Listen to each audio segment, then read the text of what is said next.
Hello everybody, welcome to another one. My name is Ojeka Thomas once again, your amazing tutor. In this amazing tutorial we are going to look at another search strategy. In the previous tutorial we looked at one of the search strategies, and that is filters, but in this tutorial we are going to look at truncation and wildcards. We are going to find out what truncation is and then what wildcards are. Now, truncation and wildcards are basically such strategies combined, and you find that they are represented in form of asterisks or question marks or any other character. So we are going to find out what wildcards are, what truncation is. Let's go ahead and do it straight away. So in our next slide we are basically going to focus on wildcards. What are wildcards? What you have to note is that wildcards are basically characters that replace a word. They replace a character, they replace another character in a word. Alright, so the purpose of wildcard is to represent one or more characters within a word. So they represent either one or more characters in a word. How helpful are they? What is their purpose? They are helpful for finding variations in spelling, such as British and American English, or when you are unsure of a specific letter. So that is their function, that is what they are used for, that is their purpose, that is their relevance.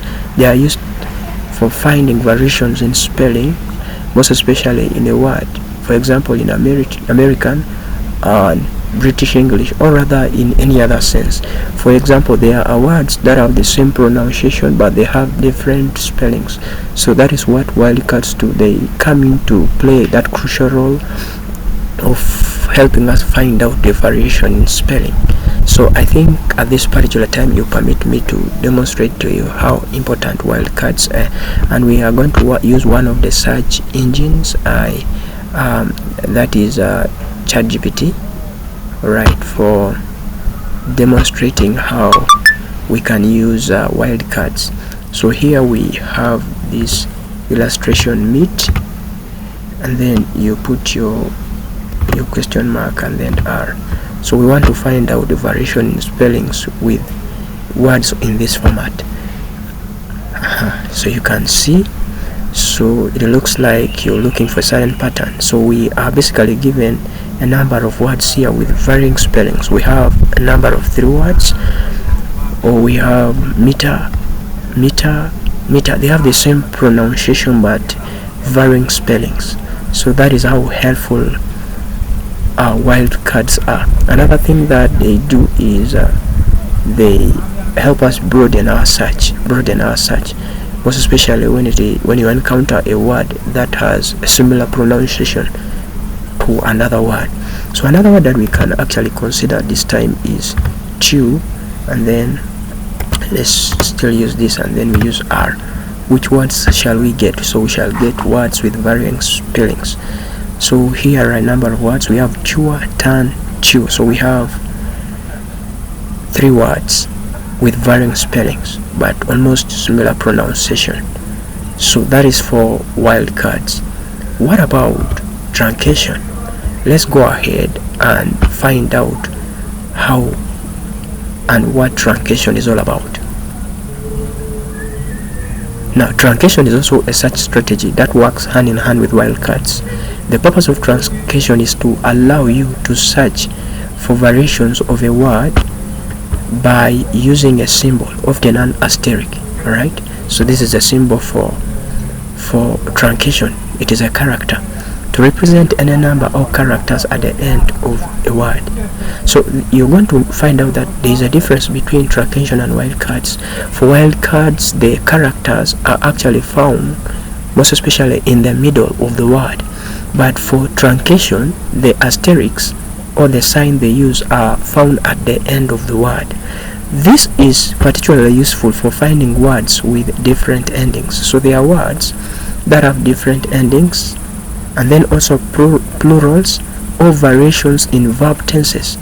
So that is what we use truncation for, finding words with different endings, plurals, and variations in verb tenses. So we are going to have a demonstration here. For truncation, we shall still use ChatGPT as our search tool, or rather our search engine, and the word that we are going to use is this powerful word educate, right? And then we shall put our asterisk at the end of the word. So it is going to give us a variation of words that have different ways of endings, right?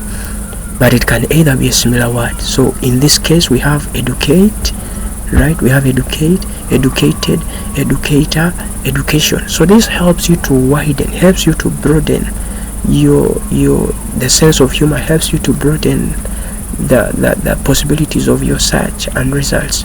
All right, so this is how helpful truncation is.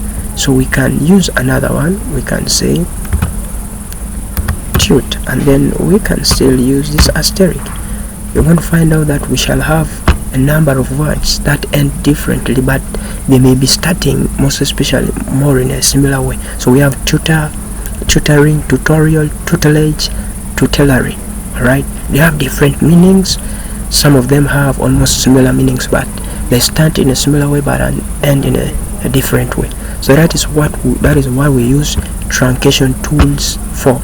So thank you so much for being a part of this amazing tutorial. I remain your very own Thomas Ojika, and I encourage you to like, share and subscribe to my YouTube channel, while knowing that we are going to look into so many things and a number of things.